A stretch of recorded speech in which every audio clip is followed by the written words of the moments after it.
You will hear a telephone conversation between a customer and a representative of an agency that arranges cleaning services for people's houses. First, you have some time to look at questions 1 to 4.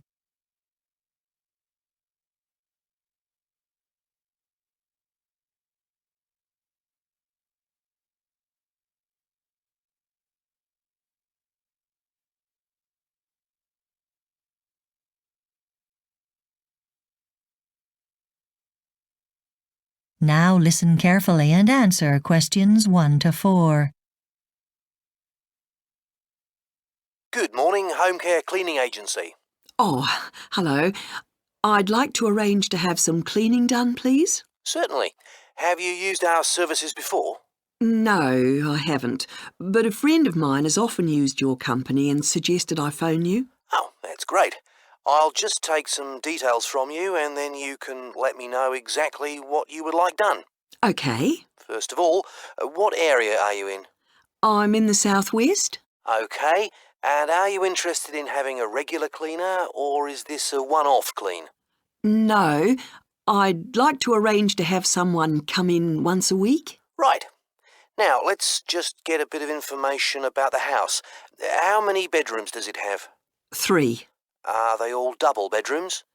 Well, one of the bedrooms is quite small, so it's probably really 2 double rooms. Right. We have the small bedroom set up as an office. OK. And just a standard kitchen, lounge, dining room and bathroom? Well, actually, we don't have a separate dining room. It's a kitchen diner. Then there's the lounge, and as well as that, we have a family room. Oh, and 2 bathrooms. OK. Before you hear the rest of the conversation, you have some time to look at questions 5 to 10.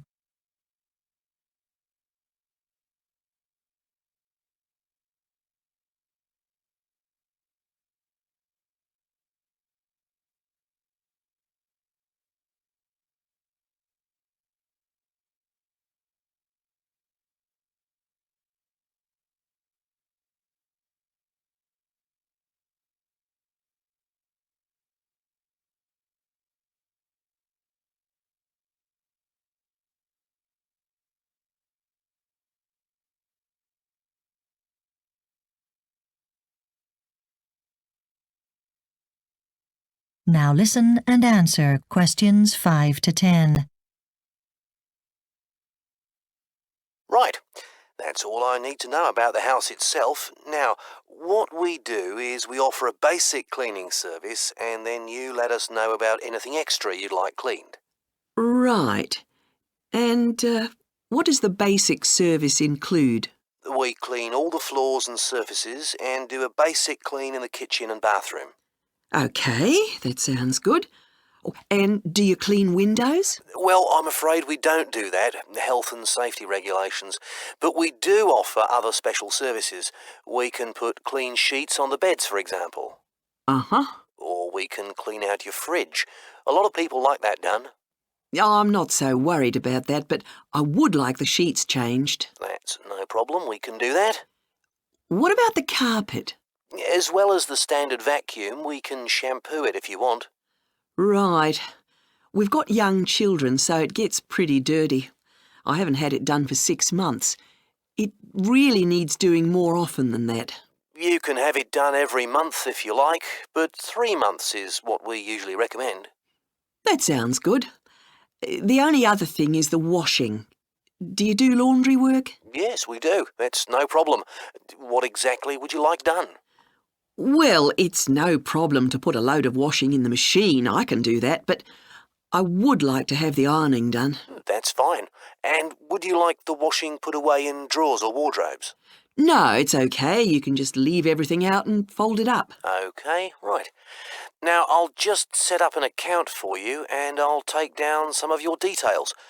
First of all, what's your full name? It's Rose Kelly.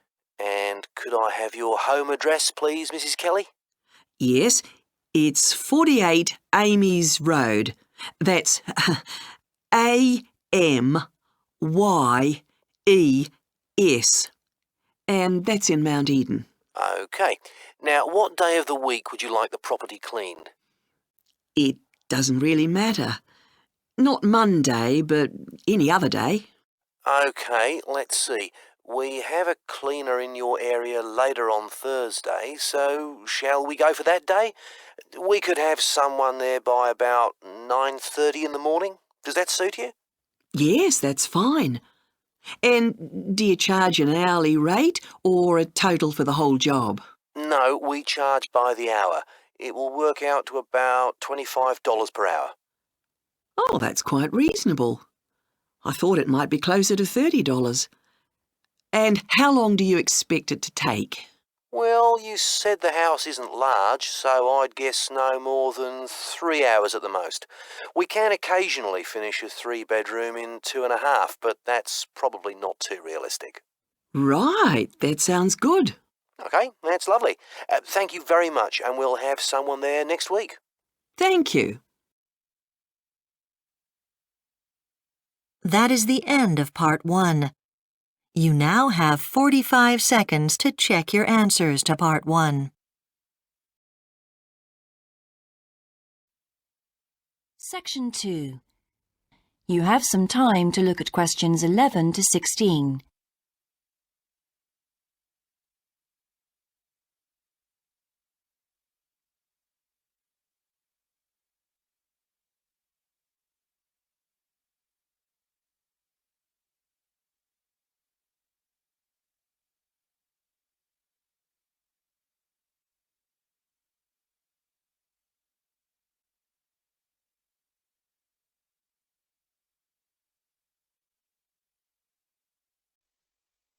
Now listen carefully and answer questions 11 to 16.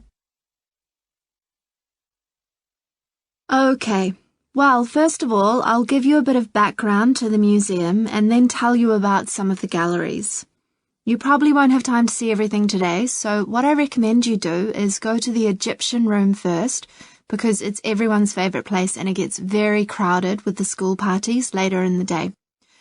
Oh, and I should mention that the photography gallery's undergoing refurbishment at the moment, so while that's definitely worth seeing, it'll have to wait for another time.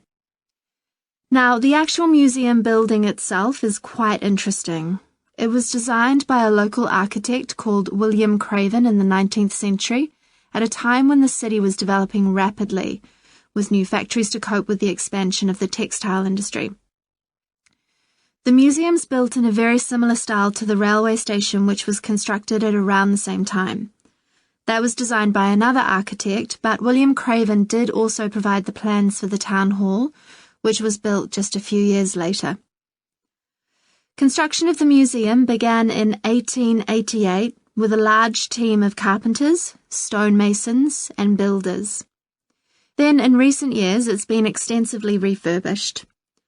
The lovely big windows have been retained to let the daylight flood in, but the award-winning part of the project was the restoration of the area around the central hall. In particular, the beautiful wrought iron staircase, which was brought back to its former glory. Unfortunately, the museum's original tiled floor had to be replaced with new tiles of a similar design. It was a very expensive project, and since we don't charge admission fees, we had to find other ways of funding it. We did get some money from the Department of Culture at national level, but we had even more generous support from companies and industries here in the city who were our main benefactors. However, we do also depend on donations from people living in the area for the ongoing maintenance of the building. So, how will the museum mainly be spending its money in the next 5 years? We already work with schools and colleges, helping people get a better understanding of all the creative disciplines. We consider the most important part of our work the restoration of the valuable historical objects we are lucky enough to have in our possession, and this will continue to be where the most funding is allocated. Of course, it would be wonderful to purchase new objects for the museum, but we simply don't have the space at the moment.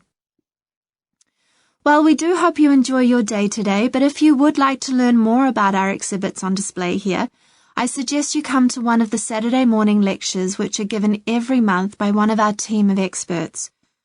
Of course, you can pick up leaflets about the exhibits and most of the galleries too, but you'll only get a basic introduction from those. We're also working to update our website so that it provides more background on the exhibits, but that's still at the planning stage.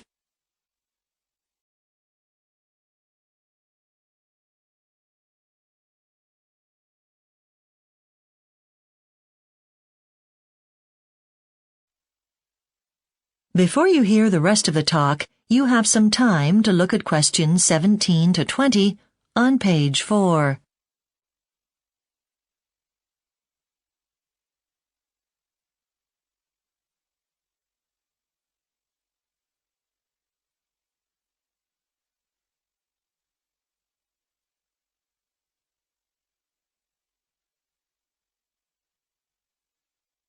Now listen and answer questions 17 to 20. Okay, now let me just tell you a bit about what's on at the moment. Well, we're very well known for our collection of 18th century paintings, both oils and watercolours. Some of these are English landscapes and portraits, but we also have paintings by other European artists who were working during this period. If you're interested in art that's a bit nearer home, the Farnley collection is a set of drawings by Paul Farnley. He was born in Ireland, but he came to work here in the city in the early 20th century and then made it his home. He worked in a factory but spent his spare time drawing the buildings and urban landscape of the city, and his work has now been collected and displayed here. On a more practical note, we have a display of kitchen appliances which might interest you. These are the sorts of things you wouldn't normally expect to see in a museum. There's an electric potato peeler from the 1970s, which sold really well at the time, but no one's got one now. There are lots of other similar appliances, which must have seemed like great ideas at the time, but which never took off. You might also like to visit the fashion gallery. This is an exhibition which is running for the next few weeks only and shows men's and women's fashion from 1900 to 2000, including some of the famous designers of the time. Okay, so if anyone's got any questions, follow me over. That is the end of section 2. You now have half a minute to check your answers. Section 3. First, you have some time to look at questions 21 to 25.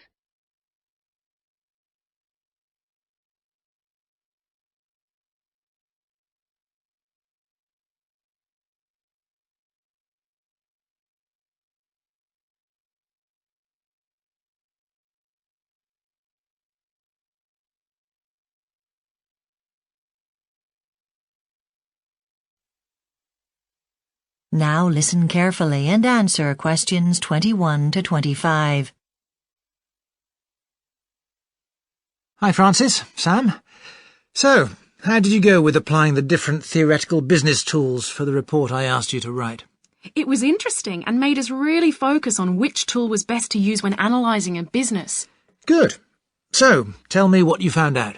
We liked the theory behind pest analysis. That's political, economic, social and technological, although we're not sure if it was very applicable to our case. Some of the other groups had studies for which it worked really well, and they said it was easy to use.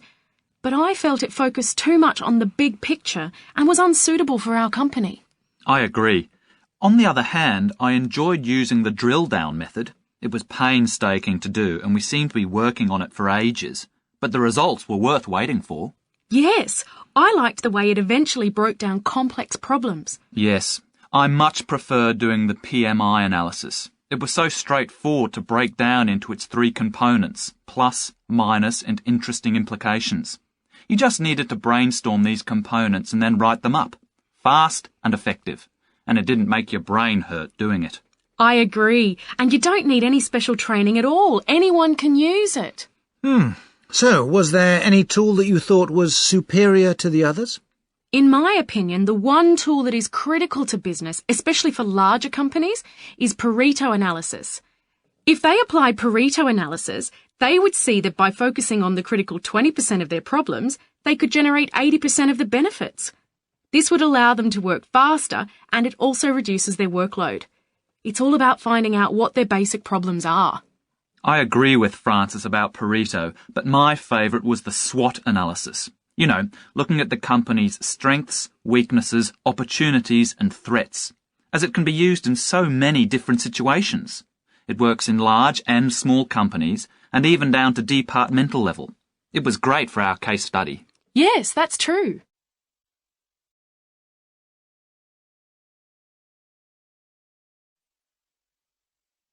Before you hear the rest of the discussion, you have some time to look at questions 26 to 30 on page 6.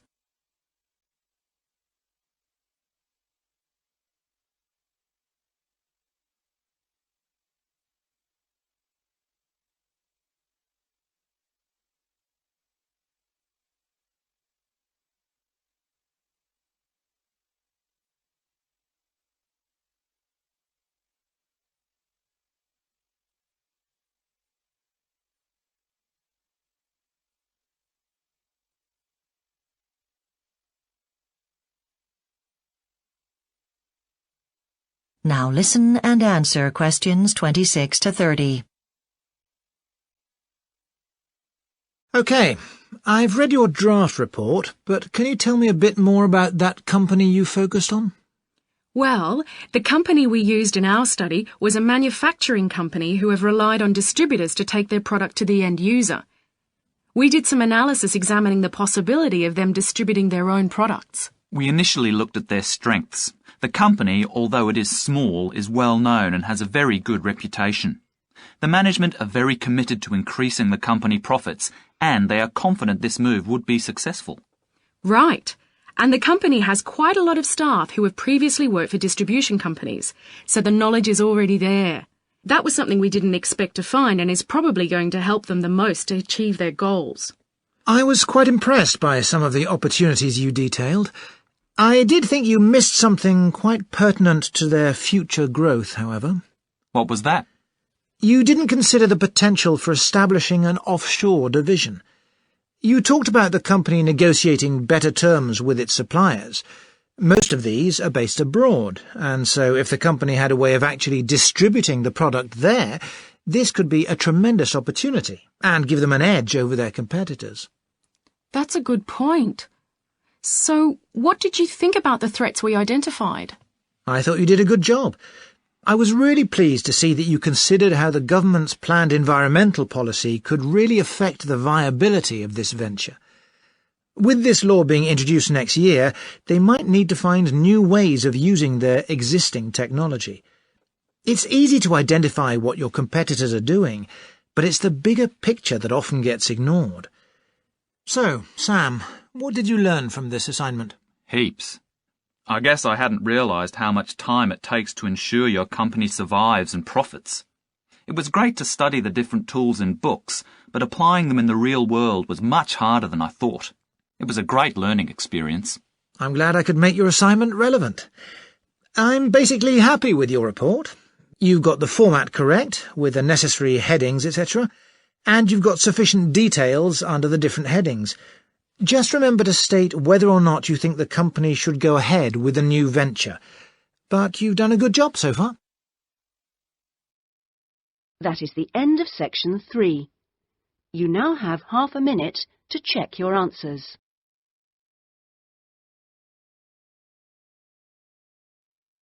Section 4. First, you have some time to look at questions 31 to 40 on page 8.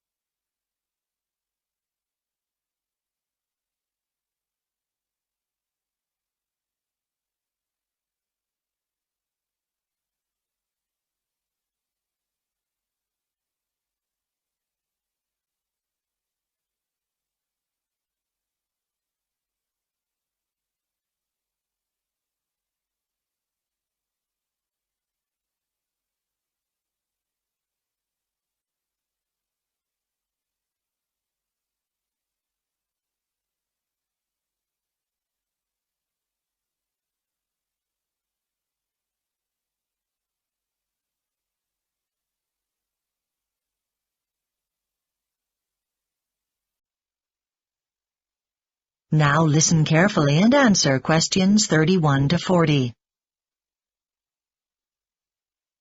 I'd like to give you a brief overview of a research project I've been working on as part of a team of 4. We wanted to get some data on what happens to students after they graduate, and also find out how useful they felt their degree course was to them. We focused on graduates from the course in business management, since this is one of the most popular and long-established courses. We decided to use 2 different data-gathering methods. We started off by emailing a brief questionnaire to all last year's graduates from that course, and then we selected a number of those who had replied, and with them we carried out phone interviews. We'd originally intended to use face-to-face interviews, but didn't feel that would be practical, and in fact we found this method provided a combination of wide coverage and depth, which is what we wanted. So, what did we find?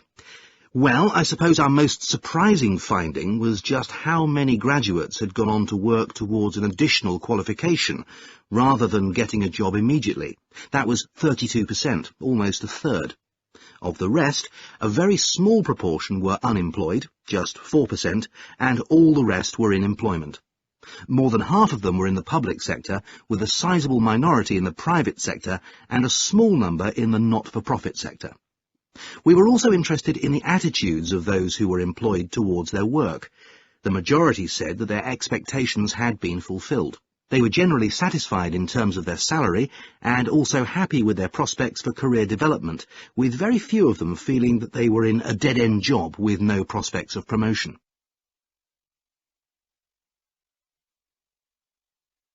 For the second main part of our research, we wanted to get some feedback from the graduates on how useful they felt their degree course had been to them. There were really 3 main skills which the graduates felt they'd gained from doing the course and identified as having been the most valuable to them. They highlighted the fact that they developed the ability to work as members of a team. Another skill which they cited as valuable was that of personal organisation, things like meeting deadlines, time management and so on. And finally, a lot of them said that what they'd learned about approaches to problem solving had been very useful. We also asked them about which elements of the course had been least valuable to them. To our surprise, the thing that was mentioned most often here was presentations. They hadn't enjoyed having to give these as part of their course, nor had they found it useful having to listen to those given by their fellow students. The reason given for this was that they felt they weren't trained how to do it properly. And the second thing that got very negative feedback was work on essay writing. Most people thought this was unnecessary and that it would have been better to work on report writing. And finally, some respondents said that they would have liked more guidance on the best way to go about looking for a job, that the course could have done more to help them. Finally, we asked if there were any skills. That is the end of section 4. You now have half a minute to check your answers.